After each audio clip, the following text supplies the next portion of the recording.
Hello, good morning and welcome back to the FishLocker. Well, this is a bit of a rarity. It is for us in Cornwall anyway. Look at that.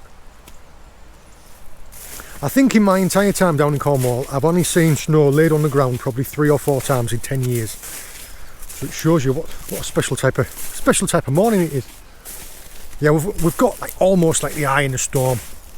I've had horrendous weather for ages and today is going to be a little bit of a break in that. So I'm going to get out, try and check our pots, see where the bait fish are. Like I say, it's been weeks since I've been managed to get out. And I don't quite know where the bait fish are, I don't know what's going on. This is going to be a little bit of an exploration day. Yeah, I just thought I would. I love it when there's snow on the ground. It just makes everywhere seem calmer, doesn't it? Part of that reason I expect is because of the sound deadening effect of the snow. It's pretty much just soundproofed everything, hasn't it? But also it looks just cleaner and crisper and yeah, I love it. Yeah, we've had about 2 inches of snow, so Cornwall is pretty much ground to a halt and everyone's losing their minds. Some of the viewers that we've got in places like Canada and Nova Scotia are like,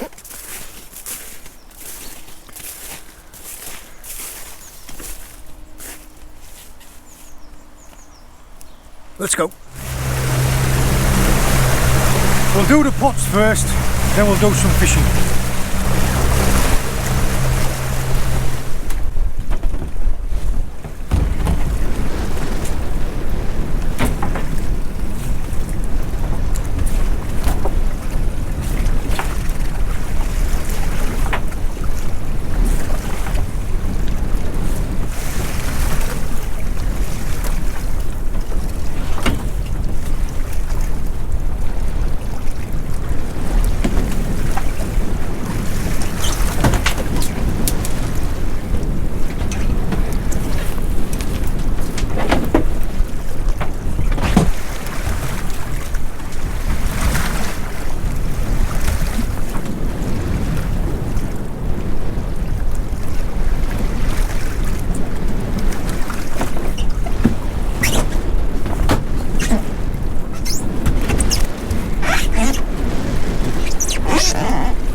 Last one.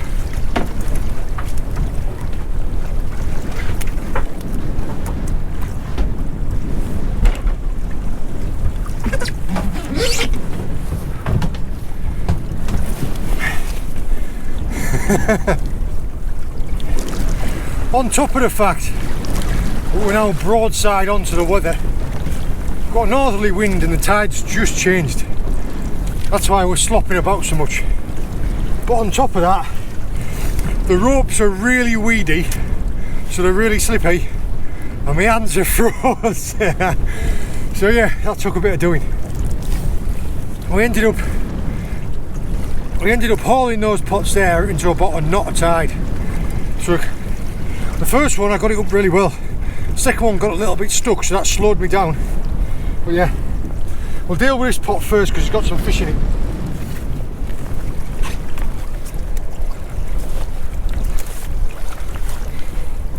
Female spider crab.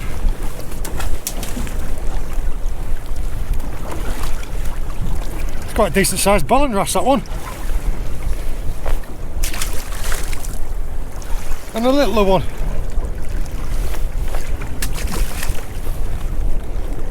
Got stacks of velvet swimming crabs in this pot here. 1, 2. Couple of big pieces of kelp.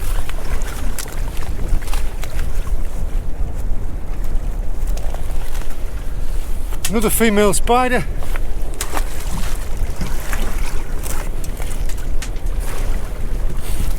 That's quite a big velvet swimming crab, that one. I don't know whether you can see it there. But yeah.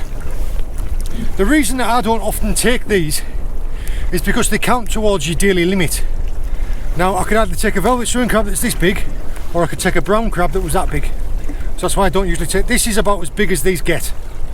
They're called a velvet swimming crab because the surface of the shell has got a velvety texture and they've got these swimming legs.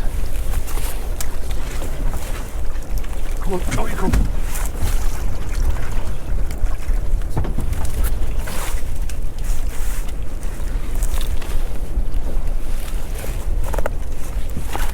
Another male. And another male. This one's a female carrying eggs.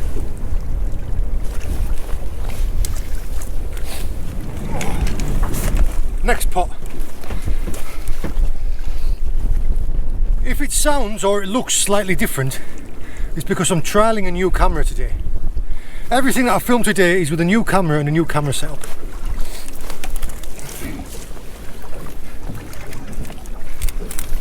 Seaweed.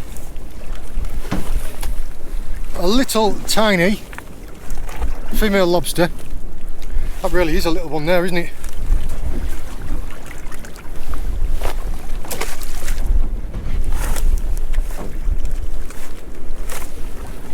A bit more kelp. Something's been eating a little crab, and I expect it is going to be this fella here. Now he is a big one. That is a proper sized crab, that.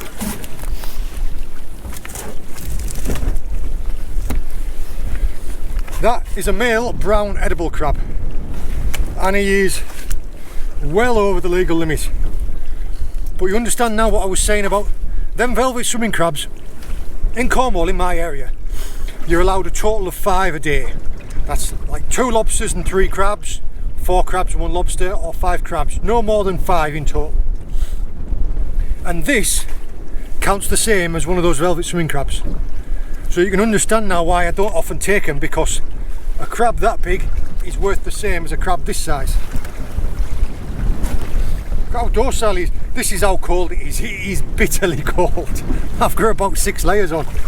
Yeah, that is a decent sized brown edible crab, that. You wouldn't like him to get older, would you?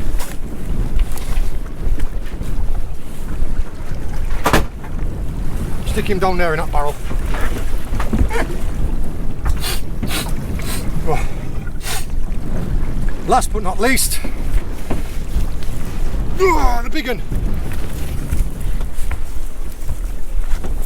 The big pot, which has done the business with the lobsters. Another female spider crab. Deal with this one first. Now he is an absolute bruiser. That is a massive male lobster. He will be, crikey, he'll be 110. He's an absolute giant. Yep, I'm happy with that.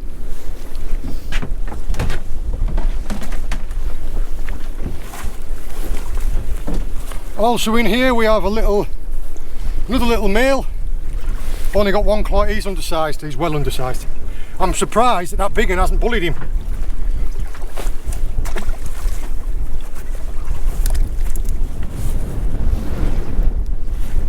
And in this one we have just undersized, a little female. She is just undersized. Yeah, the minimum landing size in my area is 90mm up back. She's about 85, 86. I don't even need to measure her. Nah, she's well under.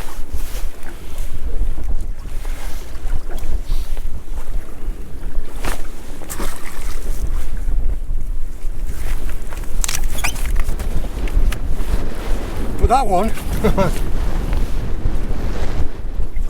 that guy is an absolute giant. Tell you what.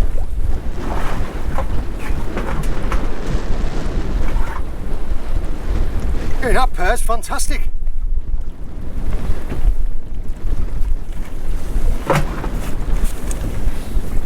Yeah, you can tell this is a male straight away just by the size of his claws. The males always have the bigger claws.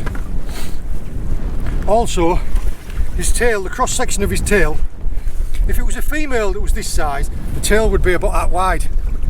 They have a wider tail because it's underneath there where they hold all their eggs. He's a lovely size.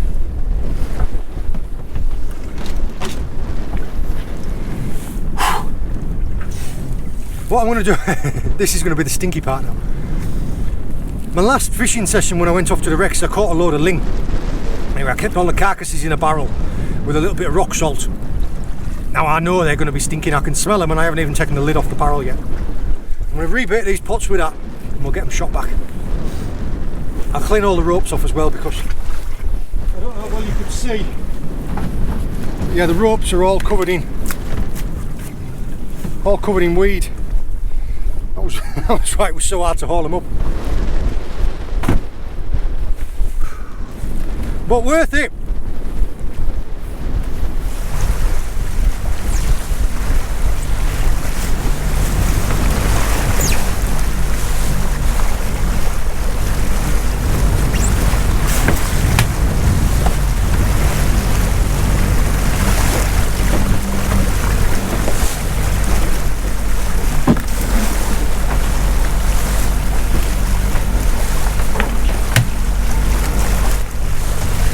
Cleaning down to do now.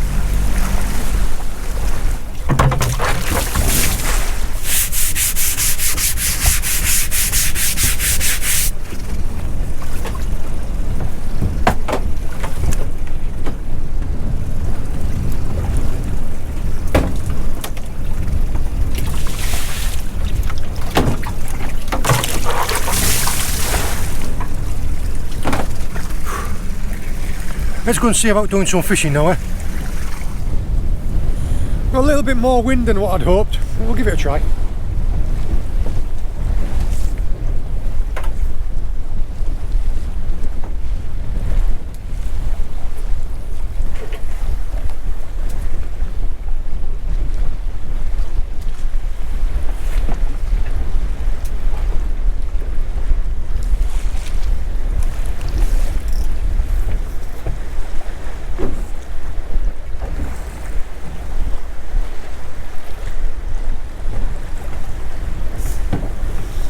There's a little bit more wind than I'd hoped.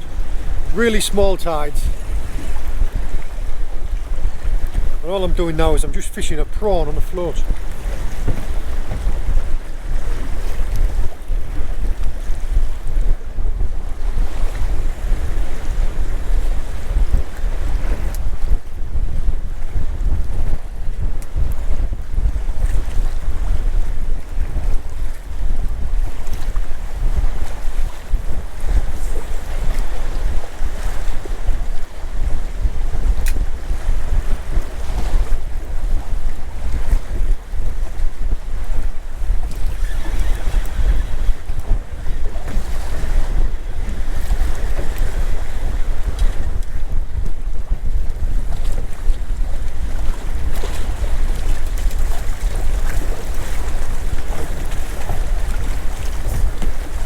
Yeah.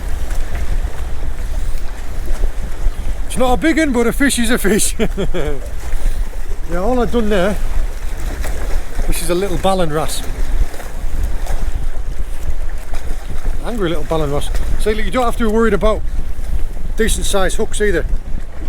Because the size of that ballan's mouth, you wouldn't have thought it'd have got the hook in it.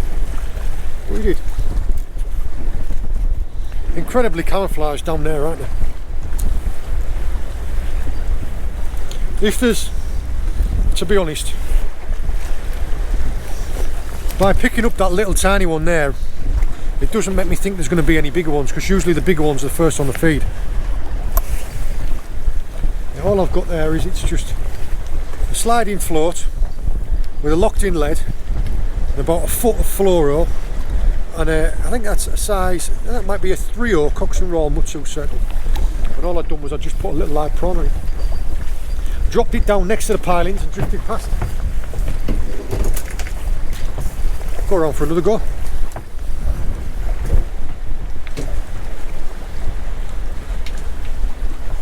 Yeah, all I'd done there was I've set my float. I'm in about 12-13 metres of water, so I've set my float at about 8 metres. And all I'm going to do,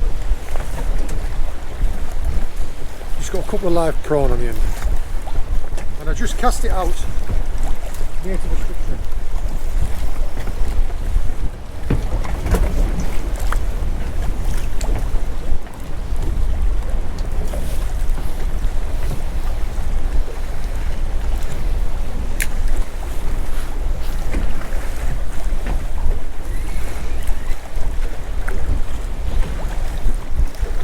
just cast it over towards the structure. You can't really see it because it's just on the side there. And I've left a bit of a bow in the line.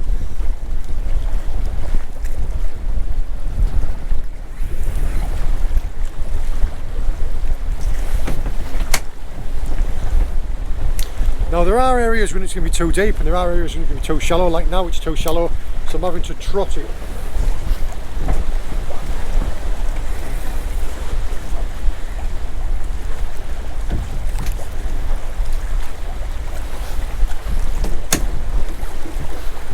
There's a fish. There's a fish.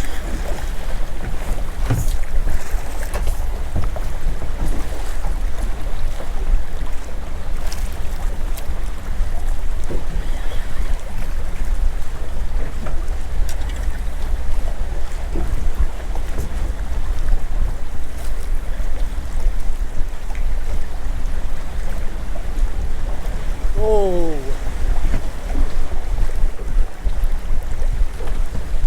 I'm really glad I went round for another drift.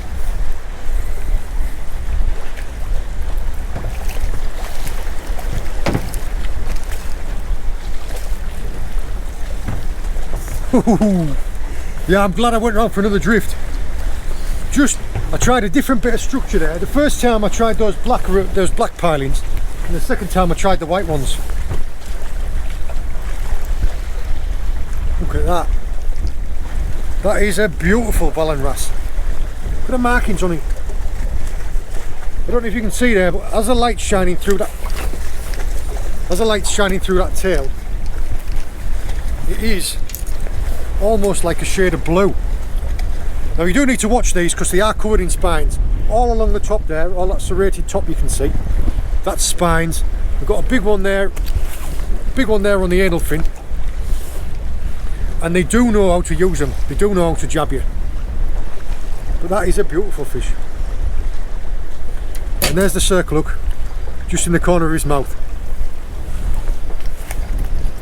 I'm going to get a photo of this one.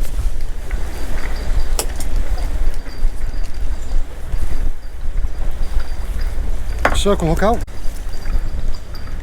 There he is. Lovely fish, isn't it?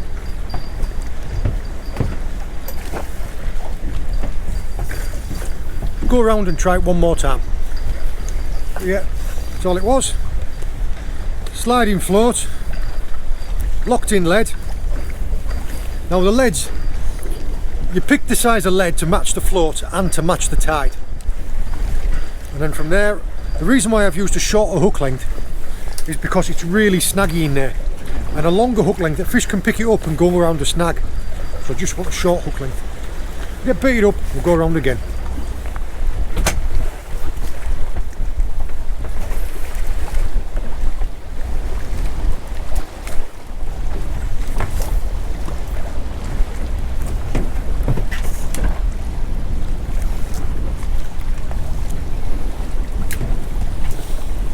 You notice how I said on that first drift I tried against those stanchions there, and I just got a little wrasse. Now wrasse are territorial, so I knew if there'd have been a big one around, if there'd have been a big wrasse around like that one that I've just had over there, I would have caught that one first. So that was why I knew to try a different spot. Now I mean, it's only 30 yards difference, but that'll be the difference of a territory for a wrasse. And all I did, I don't know if you can see now, the float's just behind me. I positioned the boat so the wind is coming up underneath the front of the boat. It's dragging, it's pushing the boat along, and I'm dragging my bait and my float across an area. So I'm covering ground. Obviously I'm going to have to be careful because I've got the extension in it.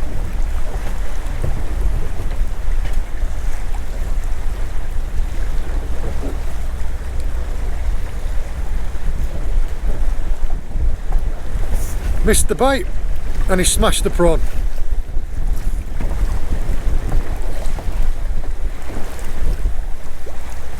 That'll have been a smaller wrasse, that. I mean, you saw the size of the first one that I caught on that hook. That one there missed the hook. If it had been a big wrasse like the second one, or if it had been a bass, it would have just swallowed it whole. So yeah, I don't mind too much that I missed it, because it was only going to be a tiny one. Go around and we'll give it one more try. I'm using circle hooks. I like circle hooks when I'm float fishing, because generally 9 times out of 10 the fish will hook itself. The shape of the circle hook, as soon as the fish takes the bait, goes down and cocks the float or pulls the float down, it turns the hook in the corner of its mouth, so the fish hooks itself. And if it doesn't, and if you see the float moving, or you see it lay up, or you see it do anything, all you need to do, you don't strike like you would strike with a J hook or like a chinook hook or any other style. With a circle, all you do is you just lift. I don't know if you saw me before. All I did was I just lifted it, and that just turns the hook in its mouth.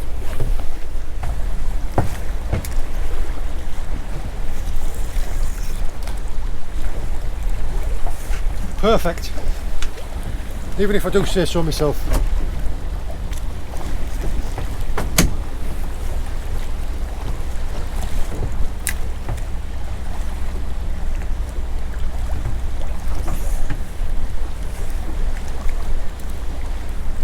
When you're fishing in water that's deeper than what your float set, your float will sit straight up in the water, and you're looking for 2 types of bite.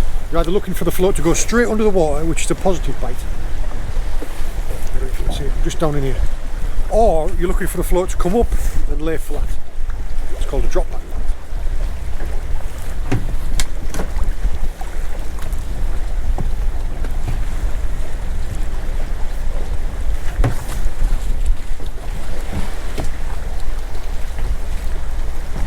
See anything on that one?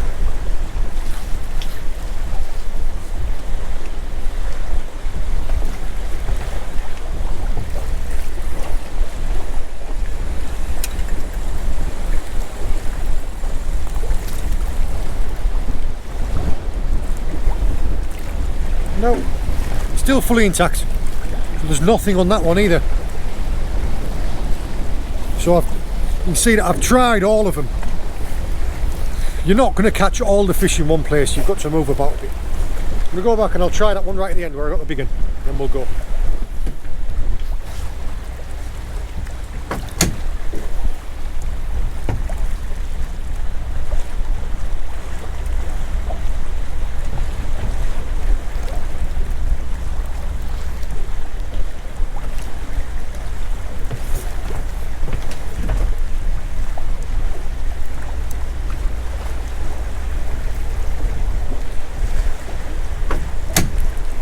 There's a fish.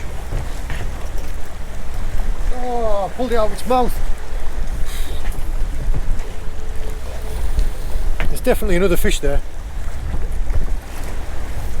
Go back and try that one more time. I've got 1 prawn left, we'll give it one last go. Look, there it is again. There's the fish. See the bite? Got it.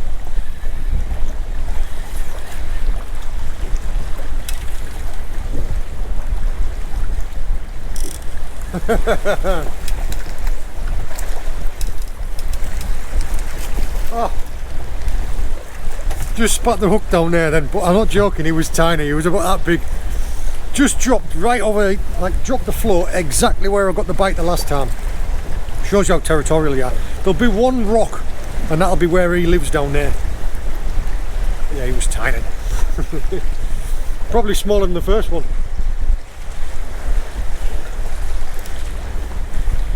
This is one of the conflict inshores. Now I've got a couple of these, I've got a couple of different weights. I really like them for this. It's a lovely action roll, you've seen it today. And I've coupled it with a Clash.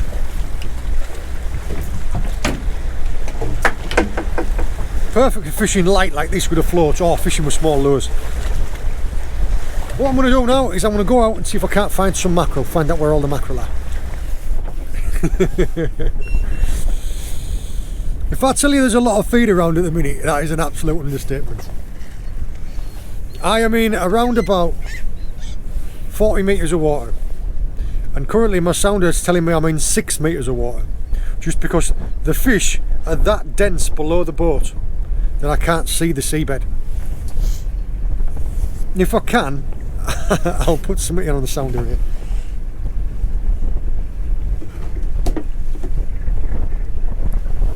I'll try and record a little bit of what the sounder's showing. But yeah, literally, there's that many below the boat. See how long this takes.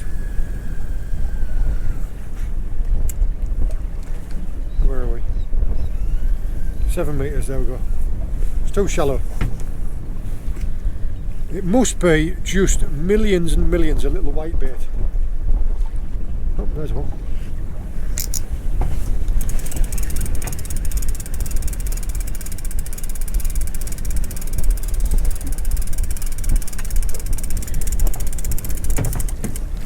Ah, that's what it is. Pilchards. Millions of pilchards. I don't know how I'm going to be able to hold these because they're very slippery. But they're very slippery and they just put scales everywhere. Yeah, that's what it is. Pilchards.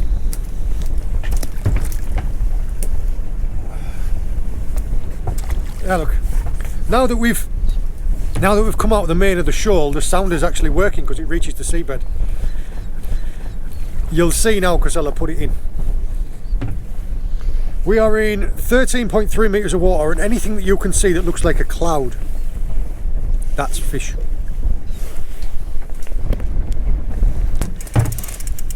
Because I know it's pilchards, what I've done is I've switched to bigger feathers. I've switched to silver feathers to catch the mackerel. There you go.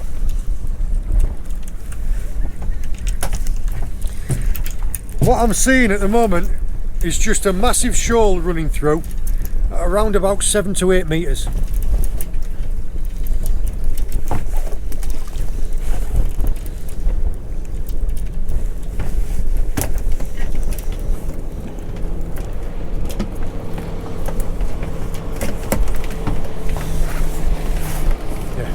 What I'm going to do is I'm going to get a dozen mackerel because I'm going to use them as bait for the next couple of days.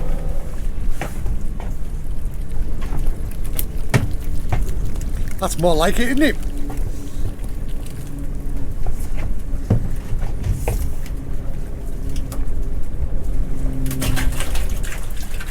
What I'm going to try and show you now is I'm going to record what my live scope can say. My live scope is like real-time recording what's underneath the boat. You'll see my feathers come down.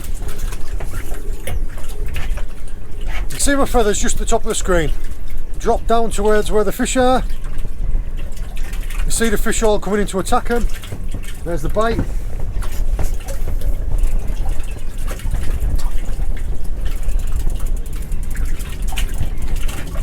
There's the fish swimming round attached to my hooks underneath the boat.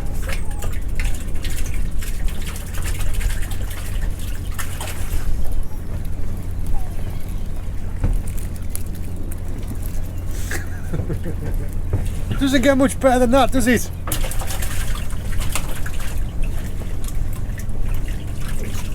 We'll have one more drop, see if we can't get a couple more.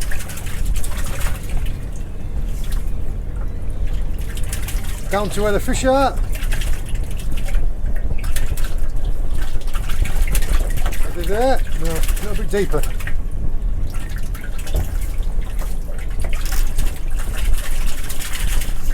Really is incredible at the minute. There's just birds, there's some dolphins over there, there's birds feeding everywhere. That's how I knew to come to this area. Just following the birds.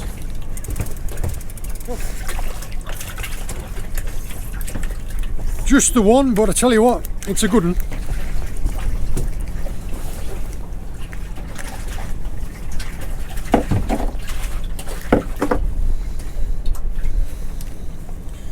I tell you what, he's a lovely fish.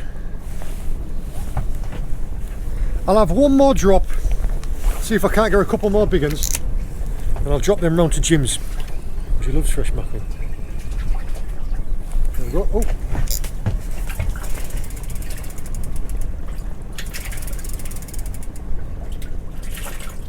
Come on, pick it up. I can feel there's only one on there. That might be better. Yeah, I had a few ones to start with.